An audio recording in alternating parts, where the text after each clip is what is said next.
पंजाब के अंदर अरविंद केजरीवाल का जो हलवाई है वो धनकुबेर निकला। और धनकुबेर जानते हैं, काले धन का धनकुबेर निकला, ब्लैक मनी। इतना पैसा इस हलवाई के पास निकला है कि आप सुनकर हैरान रह जाएंगे। और आपको यहां पर यह भी बता देते, ये सारी जानकारी अगर किसी ने दी है तो वो है राघव चड्ढा। इसमें कोई शक नहीं है कि राघव चड्ढा ने यह जानकारी दी, क्योंकि इस हलवाई के पास इतना पैसा था कि ये रातों रात कांग्रेस के आशीर्वाद से यूनिवर्सिटी का मालिक बनता है और फिर यूनिवर्सिटी की आड़ में अरविंद केजरीवाल की सरकार में ऐसे ऐसे घोटाले करता है जिसके बारे में सुनकर आप हैरान रह जाएंगे। आज अरविंद केजरीवाल इस पर हाय तौबा कर रहे हैं, उनके जो दूसरे इधर उधर के जो हैं वो हाय तौबा कर रहे हैं और ऐसा दिखाने की कोशिश की जा रही है जैसे न जाने कितने बड़े निर्दोष व्यक्ति को गिरफ्तार कर लिया गया है या उसके यहां पर रेड कर दी गई है। आप जरा सोचिए कि कोई शख्स SC ST OBC का जो कोटे का पैसा पंजाब सरकार से किसी यूनिवर्सिटी को आता हो तो उसको वो खा जाए, उन बच्चों तक वो पैसा ना पहुंचे तो उसका क्या करना चाहिए। दरअसल अरविंद केजरीवाल ये चाहते हैं कि हम घोटाले करते रहें, आम आदमी पार्टी के नाम पर हम जमकर देश को लूट लें और हम मौज करते रहें, तो ऐसा तो ना हो पाएगा। लेकिन यही कराना चाह रहे थे अरविंद केजरीवाल और यही कर रहे थे और इस सब की जानकारी निसंदेह राघव चड्ढा नहीं दी होगी, क्योंकि राघव चड्ढा वो शख्स है अरविंद केजरीवाल की पार्टी के जो एक समय पर आम आदमी पार्टी का सारा चंदा कैसे डकारा जाए इसका काम राघव चड्ढा करा करते थे।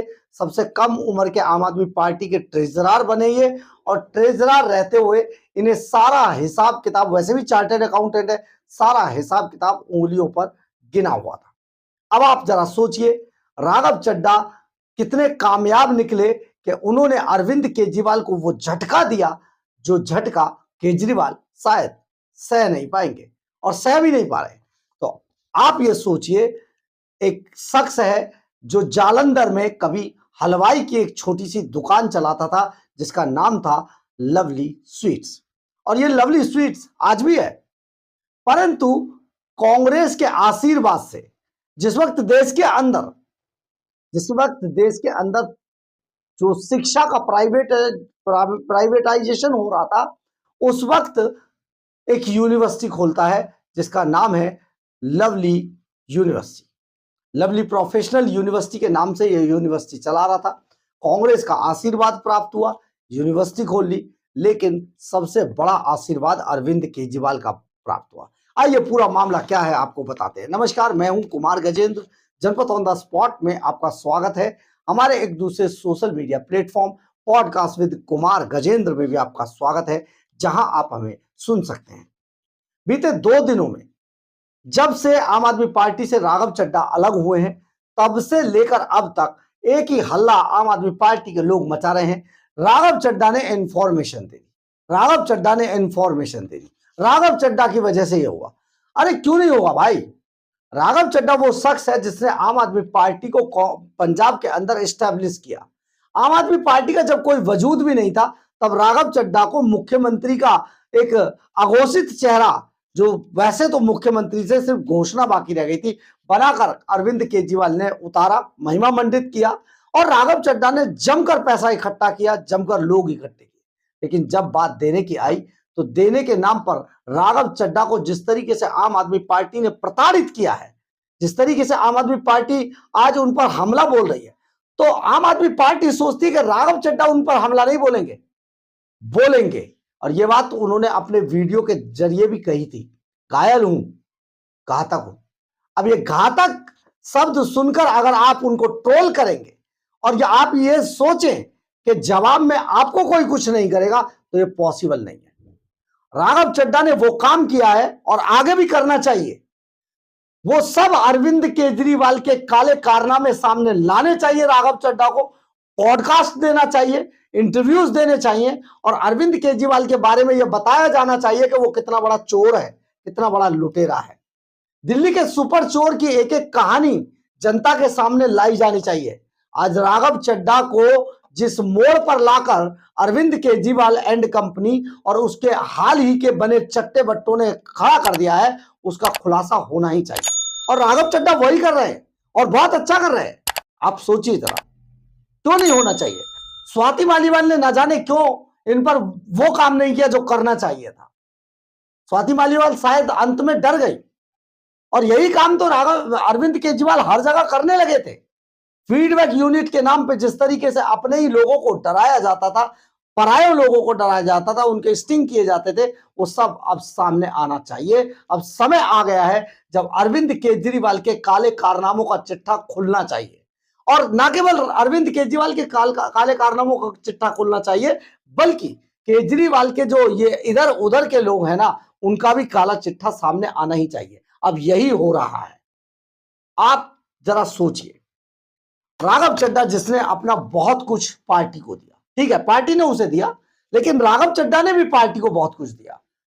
योगेंद्र यादव ने दिया, प्रशांत भूषण ने दिया, शांति भूषण ने दिया, साजिया इल्मी ने दिया, कुमार विश्वास ने दिया। कौन लोग हैं ये जो आज हल्ला मचा रहे हैं?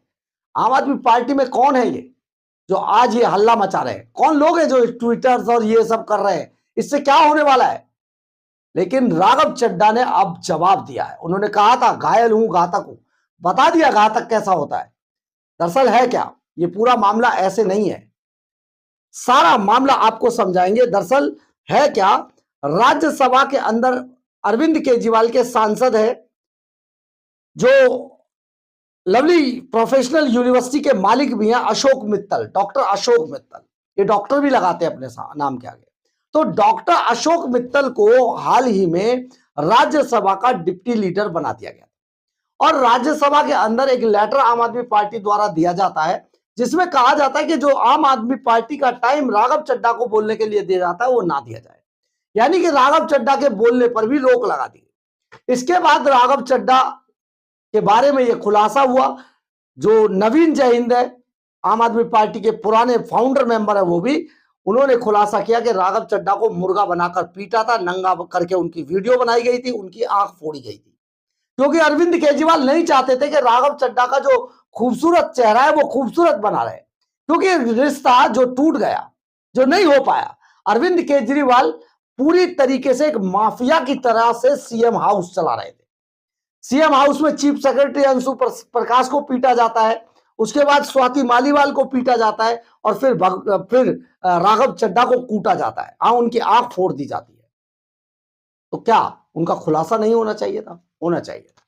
इतने लोगों को आम आदमी पार्टी से निकालने के बाद अगर अरविंद केजरीवाल ये समझे कि उनका खुलासा ना हो, तो ये पॉसिबल नहीं है। अब आप समझिए, डॉक्टर अशोक मित्तल 2005 से पहले एक छोटी सी हलवाई की दुकान चलाया करते थे जालंधर के अंदर, और जालंधर में हलवाई की दुकान चलाते चलाते अचानक, ये 2005 का मामला है, जब कांग्रेस में प्राइवेटाइजेशन हो रहा था शिक्षा का, तो उस वक्त ये लवली प्रोफेशनल यूनिवर्सिटी के नाम से एक यूनिवर्सिटी खोलते हैं, और वहां पर देखते ही देखते ये यूनिवर्सिटी अपना काम जब फंक्शनल करने शुरू कर देती है, तो यहाँ छात्रों की भरमार हो जाती है।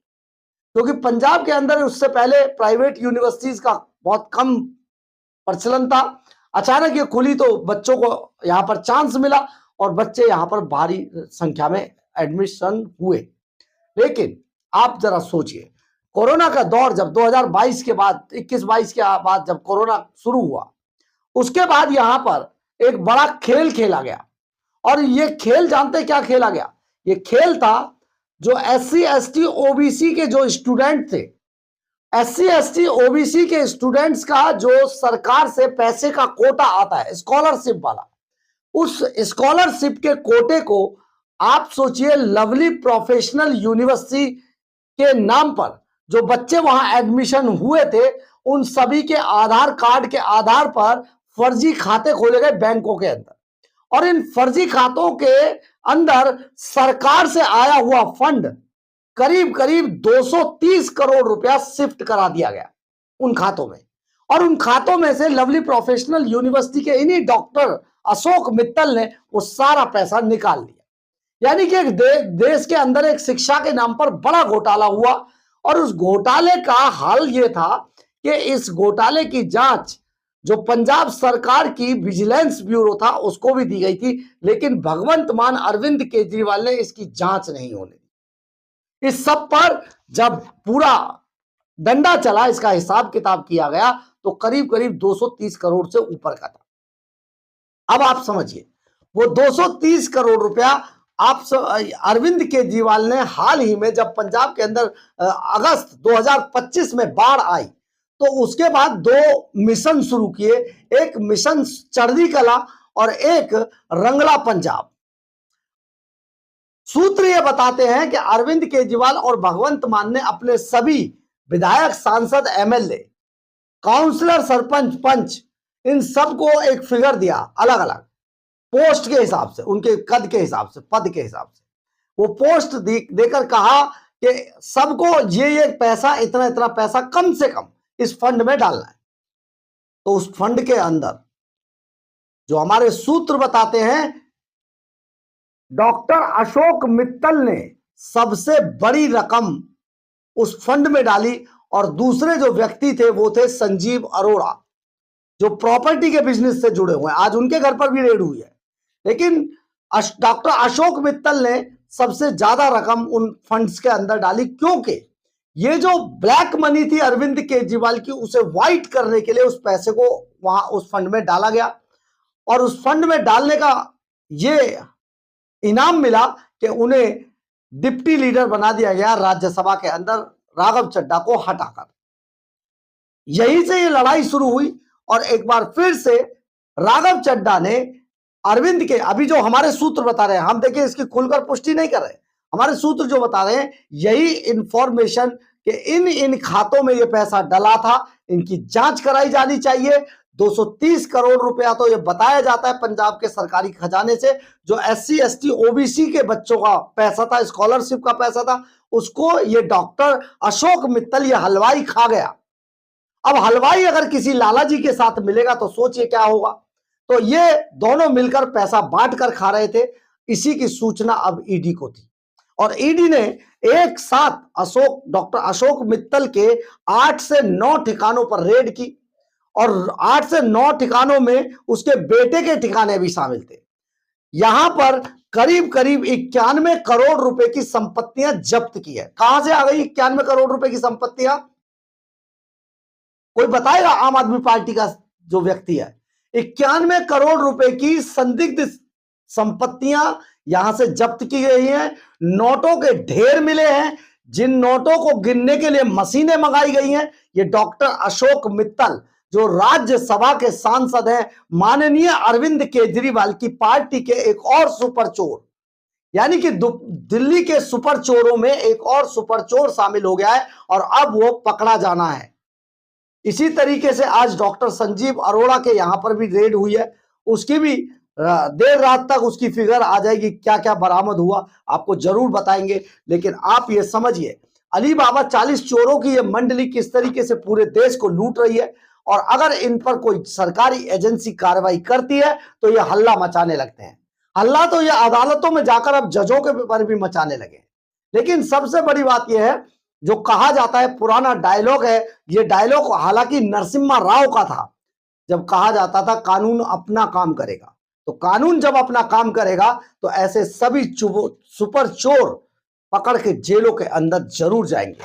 आप जरा सोचिए कि डॉक्टर जो अशोक मित्तल है, क्या ये निर्दोष है? 91 करोड़ की काले धन को इकट्ठा करने वाला शख्स क्या निर्दोष है? SC ST OBC के बच्चों की स्कॉलरशिप का पैसा खाने वाला यह शख्स निर्दोष है? नहीं होना चाहिए। सोच कर देखिए, उन SC ST OBC के बच्चों का जो पंजाब के अंदर अपना भविष्य बनाने के लिए केवल इसलिए निकलते हैं, ये सोच कर निकलते हैं कि सरकार उनकी माली हालत जो उनकी है उसमें मदद करेगी। लेकिन सरकार किस तरीके से उन माली हालत वाले बच्चों का पैसा खा जाती है, यह सबसे बड़ा खेल है। और इसी खेल के तहत जब अशोक मित्तल पर रेड होती है तो अरविंद केजरीवाल की वो ट्रोलर कंपनी एकदम चालू हो जाती है और देखिए कैसे कैसे ट्रोल आज किए जा रहे हैं। बताया ऐसा जा रहा है जैसे अशोक मित्तल ना जाने कितने बड़े निर्दोष हलवाई थे, और बताइए उनको लवली प्रोफेशनल यूनिवर्सिटी तो जबरन चेप दी गई है, वो तो हलवाई है। तो आप सोचिए किस तरीके का माहौल है। लेकिन सबसे बड़ी बात यह है कि आने वाले दिनों में और बहुत सारी पोल अरविंद केजरीवाल की खुलनी शुरू हो जाएगी, क्योंकि घर का भेदी लंकट आए। बहरहाल अगर आपको हमारी ये खबर अच्छी लगे तो आप इसे लाइक, सब्सक्राइब और शेयर जरूर करें। कमेंट्स बॉक्स में अपनी राय जरूर लिखें, इससे हमें बहुत बहुत बहुत ऊर्जा मिलती है। जय हिंद, जय भारत।